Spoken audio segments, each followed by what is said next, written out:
गुरु रूप गुरु प्यारी सत संगत जी, गुरु फतेह प्रवान करो। वाहिगुरु जी का खालसा, वाहिगुरु जी की फतेह। आप जी ने इलाही बोल श्रवण कीते, सिंह साहिब दी मुबारक रसना तो बहुत अस्थानां ते मैं सुनिया है ते कई बारी असी आप भी इसी तरह उच्चारण करते सी। जेता मोहों परीत स्वाद, सबा कालख दागा। ध्यान दे नाल सुनना, दागा दाग। मैं आप भी उच्चारण करता सी ते कईयां दे रसना तो भी सुनता सी। ते जदों सिंह साहिब राजविंदर सिंह जी ने उच्चारण किया, एकदम ख्याल आया ये उच्चारण ठीक है। आप जी ने उच्चारण किया, जेता मोहों परीत स्वाद, सबा कालख दागा। दाग क्योंकि ये बहुवचन हो गया, तो बहुवचन का उच्चारण अक्सर इसी तरह ही होंदा है।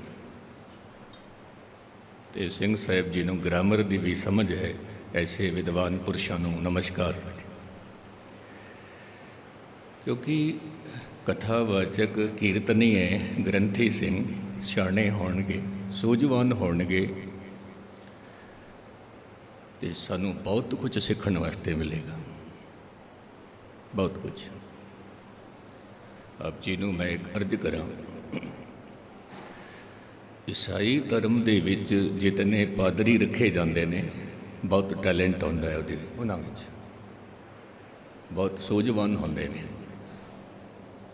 गुरबाणी का उच्चारण भाव उन्होंने अपने बाइबल का उच्चारण किवें करना, किवें समझाना, ते अज चढ़ती कला उन्होंने गिनती वधदी जा रही है, वधदी जा रही है। जे साडे सिख धर्म नूं देखिए, गुस्ताखी माफ गिनती घटती जा रही है, घटती जा रही। इसका मूल कारण की है, वो मैं कह के फिर मूल शब्द ते आना, जो आसा की वार दी 16वीं पौड़ी, जिन्हां दे नाल 2 सलोक हैं। एक आलम कहता है, रहबरों के रवैयों को देखकर जाना पड़ा रहा जनों की पनाह में। रहबर कहते ने साडे धर्म के आगू, साडे धर्म के मुखी, किसी भी धर्म के मुखी उसनों रहबर कहते हैं। रहबरों के रवैयों को देखकर हमें जाना पड़ा राह जनों की पनाह में। राहजन कहते ने लुटेरे, कहते ने लुटेरे चंगे ने, घट तो घट पता तो है लुटेरे ने। लेकिन जिहड़े रहबर की पोशाक पाई होवे और रवैया कुछ होर दा होर होवे, कहते ने फिर वो लुटेरे ठीक ने, राहजन ठीक ने, घट तो घट पता है लुटेरे ने। मुक्तसर में अर्ज करा, अज की जो 16वीं पौड़ी है, 2 सलोक, यदि मूल पंक्ति है, जिहदे विच साहिब कहंदे ने सुच होवे तां सच पाईए। इहदा विश्राम देखना। पहली पंक्ति में उच्चारण करदा हाँ, सुच होवे तां सच पाईए।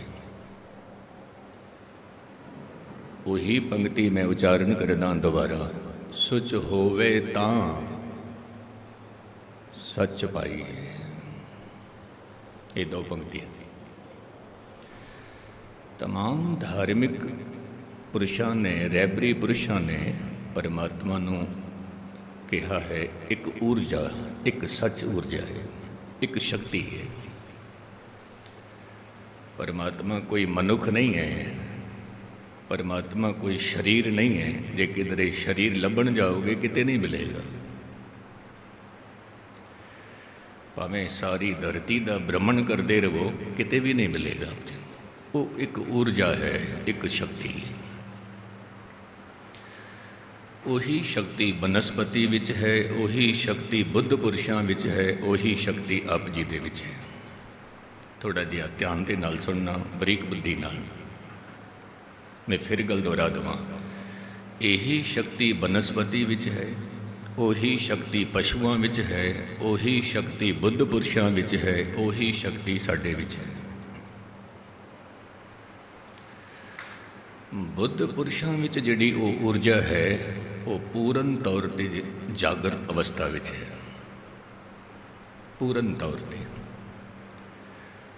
और बनस्पति विच जां पशुआं विच जां पंछियां विच जिहड़ी ऊर्जा है वो थोड़ी जी सुती हुई है, थोड़ी जी। इस करके बनस्पति नूं मौत की खबर नहीं है, जानवरां नूं मौत की खबर नहीं है, पंछियां नूं मौत की खबर नहीं। हुण इन्हां दोवां दे विचकार भाव बुद्ध पुरुषां दे ते बनस्पति दे विचकार जो हन वो हन मनुख। इन्हां नूं मैं इस तरह अर्ज करां कि ना ये बहुते सुते हुए ने ना बहुते जगे हुए ने, इन्हां दी विचकार दी अवस्था है। जे किधरे अपनी गलती नाल ये सो जाते ने तो फिर जानवर बन जाणगे, और जे किधरे कथा कीर्तन सुन के सिमरन साधना करके जग जाते ने तो फिर ये बुद्ध पुरुष बन जाणगे, संत बन जाणगे। बस इन्नी जी गल है। जे आप जी अगां वल गए तो आप जी संत बन जाओगे, जे पिछां वल गए तो पशु बन जाओगे। हुण ये जिहड़ी ऊर्जा है, ये ऊर्जा जो है एक संत नूं भी उतनी ही पावर देंदी है, एक असंत नूं भी उतनी पावर देंदी है। ये ऊर्जा कदे ये नहीं कहती कि तुसी चंगा देखोगे तो मैं तेनों देखण दवांगी, चंगा नहीं देखोगे तो मैं अखां बिल्कुल अन्ना का रूप धारण कर लवांगी। ऐसा नहीं होता। बेशक आप जी चंगा सुनो ऊर्जा तां भी कम करेगी, जे माड़ा सुनो ऊर्जा तां भी कम करेगी। आप जी पुण्य करो तां भी ऊर्जा आप जी नूं पुश करेगी, जे पाप करो तां भी ऊर्जा पुश करेगी। और गुस्ताखी माफ ये भी मैनू कहन देना, कोई मनुख दुराचार करता है तां भी ऊर्जा उतना ही कम करती है, जे वही मनुख गृहस्थ जीवन में जाता है ऊर्जा उतना ही कम करती है। ये ऊर्जा ये नहीं कहती कि तुम दुराचार करता पिया मैं अपना काम नहीं करना, नहीं, ऊर्जा ने कम करना। लेकिन इस ऊर्जा और शरीर दे विचकार एक इंस्ट्रूमेंट है जिसनों कहते ने मन, बुद्धि। बस सारी खेड बुद्धि दी होंदी है, मन दी होंदी है। मन मनुख नूं रोकदा भी है गुनाह नहीं करने, मन ही मनुख नूं कहंदा है गुनाह कर लो, की फर्क पैंदा है। पर ऊर्जा उतना ही पुश करदी दोवां नूं, उतना ही। फिर भटकदा कौन है? मन ही भटकदा है। जोनियां विच कौन जांदा है? मन ही जांदा है। और फिर त्रिपत कौन होंदा है? शांत कौन होंदा है? मन ही शांत होंदा है। मन शांत हो गया तो परमात्मा बन गया, मन अशांत हो गया तो हैवान बन गया। मन शांत हो गया तो निरंकार बन गया, मन अशांत हो गया तो हंकार बन गया। मन जे किधरे शांत हो गया तो दानी बन गया, और मन अशांत हो गया तो लोभी बन गया, खो के ले आया। गुरु नानक साहिब महाराज इस पौड़ी विच कह रहे ने, श्लोक विच कह रहे ने, सुच होवे तां सच पाइए। ये दो गल्लां ने, थोड़ा जिहा समझना।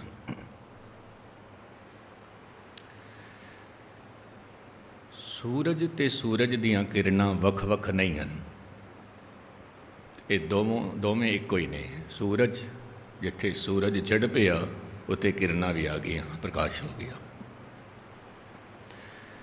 ਜੇ ਸੂਰਜ ਨਹੀਂ ਹੈ ਤਾਂ ਪ੍ਰਕਾਸ਼ ਵੀ ਨਹੀਂ ਹੈ, ਉਜਾਲਾ ਵੀ ਨਹੀਂ ਹੈ। ਹੁਣ ਕੋਈ ਮਨੁੱਖ ਕਹਿ ਦਵੇ ਪਹਿਲਾਂ ਉਜਾਲਾ ਕਰੋ ਸੂਰਜ ਫਿਰ ਆਏਗਾ, ਨਹੀਂ। ਸੂਰਜ ਆ ਗਿਆ, ਉਜਾਲਾ ਹੋ ਗਿਆ। ਮਨੁੱਖ ਕਹਿੰਦਾ ਹੈ ਪਹਿਲਾਂ ਮਨੁੱਖ ਦਾ ਮਨ ਸੁੱਚਾ ਹੋਵੇ ਫਿਰ ਰੱਬ ਆਏਗਾ, ਪਰ ਨਹੀਂ। ਸਾਹਿਬ ਕਹਿੰਦੇ ਨੇ ਜਿੱਥੇ ਰੱਬ ਆ ਗਿਆ ਉੱਥੇ ਸੁੱਚਤਾ ਹੋ ਗਈ, ਕਿਉਂਕਿ ਸੁੱਚ ਹੋਵੇ ਤਾਂ ਸੱਚ ਪਾਈਏ।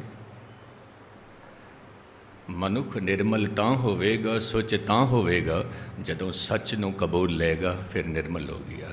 ਫਿਰ ਉਹਦੀ ਸੋਚਣੀ ਨਿਰਮਲ ਹੋ ਗਈ, ਉਹਦਾ ਦੇਖਣਾ ਨਿਰਮਲ ਹੋ ਗਿਆ, ਉਹਦਾ ਬੋਲਣਾ ਨਿਰਮਲ ਹੋ ਗਿਆ, ਸਭ ਕੁਝ ਨਿਰਮਲ ਹੋ ਗਿਆ, ਕਿਉਂਕਿ ਸੱਚ ਆ ਗਿਆ ਅੰਦਰ, ਪ੍ਰਕਾਸ਼ ਹੋ ਗਿਆ।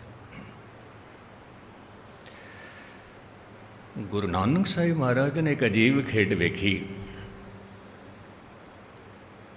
ਕਿ ਮੁਗਲਾਂ ਦਾ ਰਾਜ ਸੀ, ਔਰ ਜਿਹੜੇ ਖੱਤਰੀ ਹੁੰਦੇ ਸੀ ਉਹ ਮੁਗਲਾਂ ਦੇ ਰਾਜ ਵਿੱਚ ਕਰਮਚਾਰੀ ਹੋਇਆ ਕਰਦੇ ਸੀ, ਨੌਕਰੀ ਕਰਦੇ ਸੀ। ਔਰ ਜਿਹੜੇ ਪੰਡਿਤ ਹੁੰਦੇ ਸੀ, ਪੁਰੋਹਿਤ ਹੁੰਦੇ ਸੀ, ਇਹ ਨੌਕਰੀ ਨਹੀਂ ਕਰਦੇ ਸੀ। ਇਹਨਾਂ ਦਾ ਕੰਮ ਕੇਵਲ ਤੇ ਕੇਵਲ ਵੇਦ ਪਾਠ ਕਰਨਾ, ਫਿਰ ਰੋਜੀ ਰੋਟੀ ਵਾਸਤੇ ਖੱਤਰੀਆਂ ਦੇ ਕੋਲ ਜਾਣਾ ਜਾਂ ਵੈਸ਼ ਕੋਲ ਜਾਣਾ, ਉਹਨਾਂ ਨੂੰ ਧਾਰਮਿਕ ਗ੍ਰੰਥ ਸੁਣਾ ਕੇ ਫਿਰ ਰੋਜੀ ਰੋਟੀ ਦਾ ਵਸੀਲਾ ਹੁੰਦਾ ਸੀ। ਬਸ ਉਹੀ ਤਸਵੀਰ ਜਗਤ ਗੁਰੂ ਬਾਬਾ ਗੁਰੂ ਨਾਨਕ ਸਾਹਿਬ ਮਹਾਰਾਜ ਜਗਤ ਦੇ ਸਾਹਮਣੇ ਰੱਖਦੇ ਪਏ ਨੇ। ਤਸਵੀਰ ਗੁਰੂ ਨਾਨਕ ਸਾਹਿਬ ਨੇ ਕੀ ਵੇਖੀ ਕਿ ਇੱਕ ਦਰਿਆ 'ਤੇ ਜੋ ਕਿ ਪਤਨ ਹੈ ਉਸ ਨੂੰ ਪਾਰ ਕਰਨ ਦੀ ਕੋਸ਼ਿਸ਼ ਕਰਦਾ ਪਿਆ ਹੈ ਇੱਕ ਬ੍ਰਾਹਮਣ ਤੇ ਨਾਲ ਉਹਦੇ ਗਊ ਹੈ। ਉੱਥੇ ਮੁਨਸ਼ੀ ਬੈਠਾ ਹੋਇਆ ਹੈ ਜੋ ਖੱਤਰੀ ਹੈ। ਹੁਣ ਖੱਤਰੀ ਨੇ ਵੀ ਜਨੇਊ ਪਾਇਆ ਹੋਇਆ ਹੈ, ਬ੍ਰਾਹਮਣ ਨੇ ਵੀ ਜਨੇਊ ਪਾਇਆ ਹੋਇਆ ਹੈ, ਵੈਸ਼ ਵੀ ਜਨੇਊ ਪਾਉਂਦਾ ਹੈ, ਲੇਕਿਨ ਸ਼ੂਦਰ ਜਨੇਊ ਨਹੀਂ ਪਾਉਂਦਾ। ਉਹ ਅਧਿਕਾਰੀ ਨਹੀਂ ਹੈ ਜਨੇਊ ਪਾਉਣ ਦਾ। ਪਰ ਗੁਰੂ ਨਾਨਕ ਸਾਹਿਬ ਦੇ ਘਰ ਵਿੱਚ ਹਰ ਇੱਕ ਨੂੰ ਅਧਿਕਾਰ ਹੈ ਅੰਮ੍ਰਿਤ ਛਕਣ ਦਾ, ਭਾਵੇਂ ਖੱਤਰੀ, ਬ੍ਰਾਹਮਣ, ਸ਼ੂਦ, ਵੈਸ਼, ਉਪਦੇਸ਼, ਚੌਮਰ ਨਾ ਕੋ ਸਾਂਝਾ। ਤਾਂ ਉਸ ਮੁਨਸ਼ੀ ਨੇ ਬ੍ਰਾਹਮਣ ਨੂੰ ਰੋਕ ਲਿਆ, ਟੈਕਸ ਦੇਣਾ ਪਏਗਾ। ਜਦੋਂ ਤੱਕ ਟੈਕਸ ਨਹੀਂ ਦੇਵੋਗੇ ਤੁਸੀਂ ਵੀ ਨਹੀਂ ਜਾ ਸਕਦੇ, ਗਊ ਵੀ ਦਰਿਆ ਪਾਰ ਨਹੀਂ ਕਰ ਸਕਦੀ, ਤੇ ਨਦੀ ਨੂੰ ਪਾਰ ਕਰਨ ਦਾ ਵੀ ਟੈਕਸ ਇਹ ਜੋ ਕਿ ਮੁਗਲਿਆ ਸਲਤਨਤ ਇਹਨਾਂ ਨੇ ਲਗਾਇਆ ਸੀ। ਜਦੋਂ ਬ੍ਰਾਹਮਣ ਨੇ ਟੈਕਸ ਦਿੱਤਾ, ਗਊ ਦਾ ਵੀ ਟੈਕਸ ਦਿੱਤਾ ਤੇ ਨਦੀ ਪਾਰ ਕੀਤੀ ਹੈ, ਤੇ ਗਊ ਨੇ ਗੋਬਰ ਕੀਤਾ ਤੇ ਉਸ ਗੋਬਰ ਨੂੰ ਉਹ ਖੱਤਰੀ ਚੁੱਕ ਕੇ ਲੈ ਗਿਆ ਜਿਨ੍ਹਾਂ ਨੇ ਟੈਕਸ ਲਿਆ ਸੀ। ਬ੍ਰਾਹਮਣ ਕਹਿੰਦਾ ਹੈ ਤੂੰ ਇਸ ਗੋਬਰ ਨੂੰ ਕੀ ਕਰਨਾ ਹੈ? ਇਸ ਗੋਬਰ ਨੂੰ ਤਾਂ ਮੈਂ ਲੈ ਜਾਵਾਂਗਾ, ਕਿਉਂਕਿ ਗਊ ਮੇਰੀ ਹੈ ਤੇ ਗੋਬਰ ਵੀ ਮੈਂ ਲੈ ਜਾਵਾਂਗਾ। ਉਹ ਖੱਤਰੀ ਕਹਿੰਦਾ ਕਿ ਇਹ ਗੋਬਰ ਮੈਨੂੰ ਵੀ ਚਾਹੀਦਾ ਹੈ, ਕਿਉਂਕਿ ਮੈਂ ਚੌਕੇ ਨੂੰ ਪਵਿੱਤਰ ਕਰਨਾ ਹੈ, ਲੀਪਾ ਪੋਚੀ ਕਰਨੀ ਹੈ, ਜਿੱਥੇ ਬੈਠ ਕੇ ਮੈਂ ਲੰਗਰ ਛਕਾਂਗਾ, ਧਰਤੀ ਮੈਂ ਪਵਿੱਤਰ ਕਰਾਂਗਾ। ਉੱਥੇ ਗੁਰੂ ਨਾਨਕ ਸਾਹਿਬ ਮਹਾਰਾਜ ਦੀ ਰਸਨਾ 'ਚੋਂ ਵਾਕ ਨਿਕਲੇ ਜੋ ਮੈਂ ਆਪ ਜੀ ਦੇ ਸਨਮੁਖ ਰੱਖ ਰਿਹਾ। ਸਾਹਿਬ ਕਹਿਣ ਲੱਗੇ ਗਊ ਬ੍ਰਾਹਮਣ ਕਉ ਕਰ ਲਾਵੋ। ਤੁਸੀਂ ਗਊ 'ਤੇ ਵੀ ਟੈਕਸ ਲਾਇਆ, ਕਰ ਟੈਕਸ, ਤੇ ਤੁਸੀਂ ਬ੍ਰਾਹਮਣ 'ਤੇ ਵੀ ਟੈਕਸ ਲਾਇਆ। ਇਹਨਾਂ ਦੋਵਾਂ 'ਤੇ ਤੁਸੀਂ ਟੈਕਸ ਲਾ ਕੇ ਤੇ ਤੁਸੀਂ ਸਮਝਦੇ ਹੋ ਕਿ ਗੋਬਰ ਨਾਲ ਚੌਕਾ ਪਵਿੱਤਰ ਕਰਕੇ ਉੱਥੇ ਬੈਠ ਕੇ ਭੋਜਨ ਛਕਾਂਗੇ ਤੇ ਅਸੀਂ ਪਾਰ ਹੋ ਜਾਵਾਂਗੇ। ਨਹੀਂ ਹੋ ਸਕਦੇ। ਇਹ ਪਖੰਡ ਹੈ, ਸਭ ਦਿਖਾਵਾ ਹੈ, ਸਭ ਦਿਖਾਵਾ ਹੈ। क्योंकि धार्मिक दुनिया दे विच जितना दिखावा है उतना दिखावा किसी जगत विच भी नहीं है, किसी जगत विच। मैं दिखावा इस करके कह रहा क्योंकि ये धरती भरी पई है गुरुद्वारियां नाल, धरती भरी पई है चर्चां नाल, धरती भरी पई है मंदिरां नाल, मसीतां नाल, धरती भरी पई है। फिर धरती ही नहीं भरी पई, गुरुद्वारे भरे पै ने संगतां नाल, मंदिर भरे पै ने संगतां दे नाल, मस्जिदां भरियां होईयां ने मुसलमानां दे नाल, चर्च भरे पै ने ईसाइयां दे नाल। फिर वो किहड़े मुसलमान हैं जो हिंदुआं दा कतल करते पे ने? फिर वो किहड़े हिंदू ने जो मुसलमानां दा कतल करते पे ने, सिखां दा कतल करते पे ने? गुस्ताखी माफ। वो किहड़े हिंदू ने, किहड़े मुसलमान ने, किहड़े ईसाई ने? जदों सारी दुनिया चर्च नाल, मंदिर नाल, मसीत नाल, गुरुद्वारे नाल भरी पई है, ये फिर पाप कौन करदा पिया है? ये पाप करन वाले गुस्ताखी माफ वही ने जोड़े गुरुद्वारे मंदिर मस्जिद चर्च विच बैठे ने, ये वही ने, बाहरों नहीं आते कोई भी। क्योंकि साहब ने फैसला कर दिता, माथे तिलक हथ माला बाना, लोगन राम खिलौना जा, हृदय कपट मुख ज्ञानी, झूठे कहाँ बिलो वस पानी। आप जी दे सामने में एक छोटी जी गल रखी सी, शायद आप जी ने गल पकड़ी कि नहीं पकड़ी, क्योंकि वो गल बहुत गहरी सी। गल मैं फिर दोबारा दोहरा देवां कि एक जाल विच कां ते कबूतर दोनों फस गए सी जाल विच।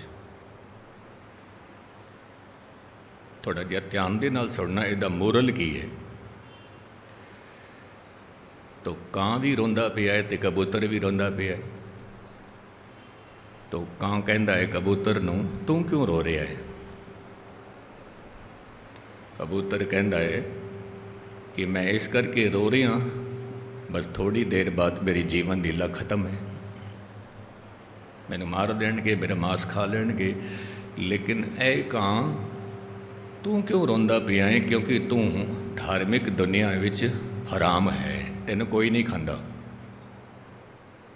क्योंकि तू बिष्टा खांदा है, तू हराम है, तेनों कोई नहीं खाएगा, तो तू क्यों रोंदा पिया है?